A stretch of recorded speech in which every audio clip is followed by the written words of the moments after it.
Bismillahirrahmanirrahim.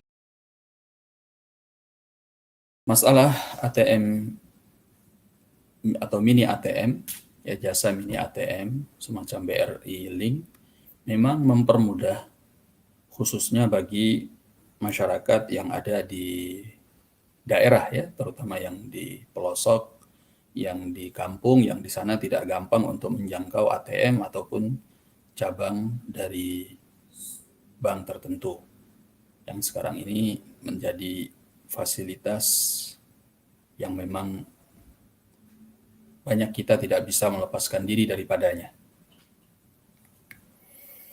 Toib.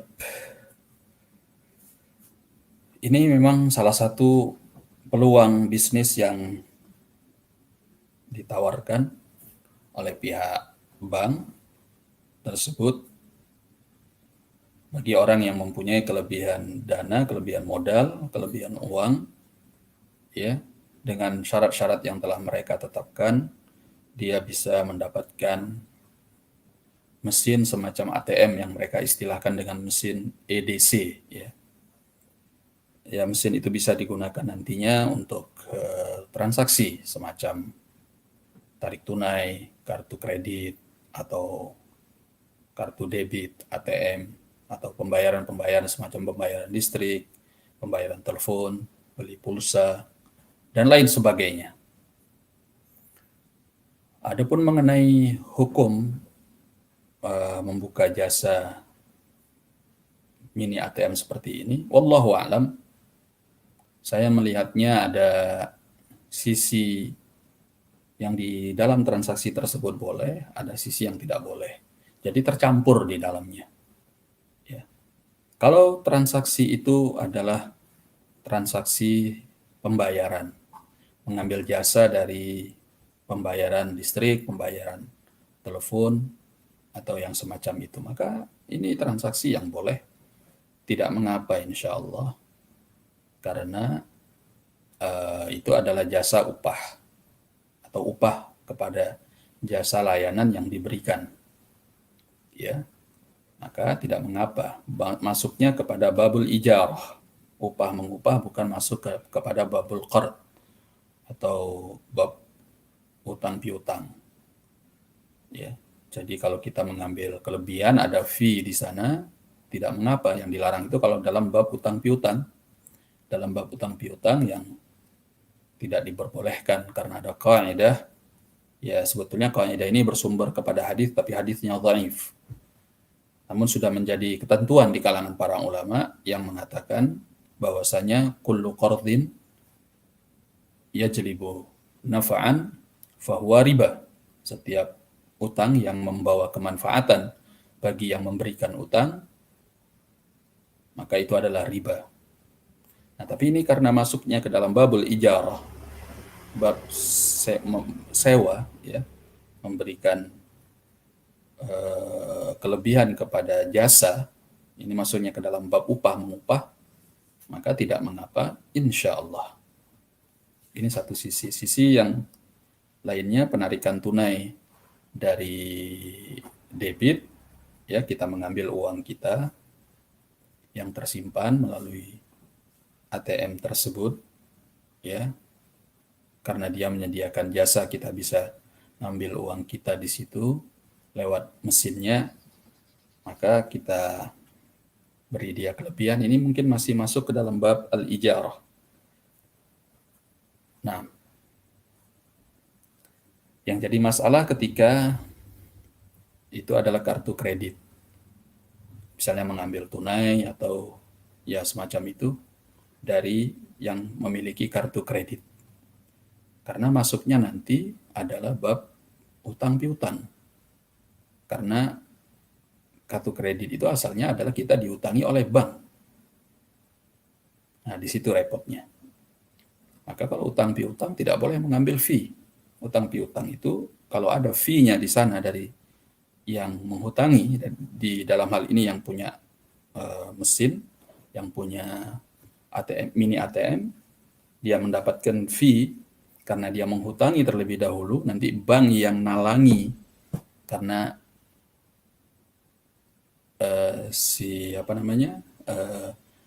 yang narik tunai atau yang membayar telepon atau yang membayar listrik ini menggunakan kartu kredit, ya, dia dibayari dulu oleh bank, maka bank yang akan nalangi, ya, berarti kita memberi kepada dia adalah dalam bentuk hutang. Ini masuknya ke dalam bab hutang yang kemudian nanti akan dibayarkan oleh bank, akan dibayari oleh bank, dan dia berhutang kepada bank yang dia akan bayar nanti di awal bulan sesuai tanggal yang telah disepakati. Begitu. Nah, kalau sudah babnya hutang piutang, ini babnya riba nanti. Kalau ada fee, kelebihan dari kita yang memberikan hutang, kita menarik keuntungan dari situ. Ya, ada fee yang kita ambil. Itu. Maka ini ya membuka jalan kepada riba. Oleh karena itu, kalau kita bisa membatasi dalam transaksi yang boleh saja, ya, kita mau melakukannya kalau dalam transaksi yang boleh saja, orang boleh pakai dalam transaksi yang boleh saja, bisa kita batasi seperti itu, tidak mengapa, insya Allah. Tapi kalau ketika kita tidak mampu membatasinya, karena itu adalah jasa umum, yang kita ya mungkin akan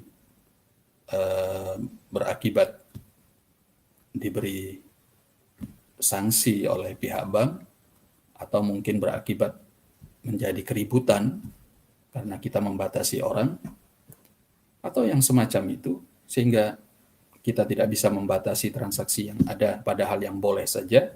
Nah, ini menjadi muskilah. Ya, maka berarti dalam hal tersebut ada yang halal, ada yang haram. Karena kita tidak bisa membatasinya, tercampur yang baik dengan yang buruk. Ya. Atau mungkin kita nggak tahu karena memang langsung digunakan oleh mesin itu, langsung digunakan oleh yang memakainya, kita nggak tahu yang dia lakukan transaksi yang baik atau yang tidak boleh. Maka urusannya menjadi syubhat paling tidak. Menjadi syubhat. Dan Nabi SAW menyatakan, al-halalu bayyin wal haramu bayyin. Ya, yang halal itu jelas, yang haram itu jelas. Wa bainahuma umurun mushtabihat. Dan di antara keduanya ada perkara yang samar-samar. Faman waqa'a fi syubuhat waqa'a fil haram. Barang siapa yang jatuh ke dalam perkara yang samar-samar, dia jatuh ke dalam perkara yang haram.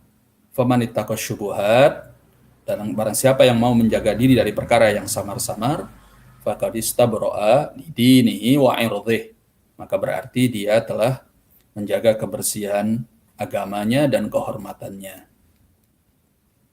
Ya. Oleh karena itu, kesimpulan dari jawaban saya, kalau transaksi tersebut bisa dia batasi pada penggunaan mini ATM yang memang boleh, semacam pembayaran listrik, pembayaran telepon, ya tarik tunai dari kartu debit, nggak ada masalah. Kalau dia batasi hanya untuk itu saja. Ya, tapi kalau dia tidak bisa batasi sehingga ada orang yang menggunakannya juga dengan kartu kredit, ya, entah dia nggak bisa membatasi karena dia nggak bisa nyaring orang, karena orang yang datang memakai langsung misalnya, ya, atau mungkin dia yang melakukan transaksi tersebut di mesin yang tersedia, tapi pihak bank tidak memperbolehkan adanya pembatasan, maka kalau dia nggak bisa membatasi, minimalnya dia jatuh ke dalam perkara yang syubhah, yang samar, yang hukumnya tidak jelas antara boleh dan tidak boleh. Ya, apalagi kalau jelas-jelas itu adalah haram, maka kalau sudah situasinya seperti itu, dia sebaiknya meninggalkannya, karena itu jelas peluang bisnis, peluang pekerjaan yang tidak baik, yang darinya akan datang hal-hal yang haram, atau minimalnya hal-hal yang syubhat, yang samar hukumnya, yang dikhawatirkan dia jatuh ke dalam yang haram. Ya. Sehingga kalau dia menghindarinya, mencari peluang bisnis yang lain yang sudah jelas-jelas halal, maka akan lebih baik, ya, bertakwa kepada Allah dalam mencari rezeki yang halal walaupun sedikit, itu akan lebih baik daripada kita mendapatkan yang banyak tetapi haram. Wallahu a'lam bishawab. Nah.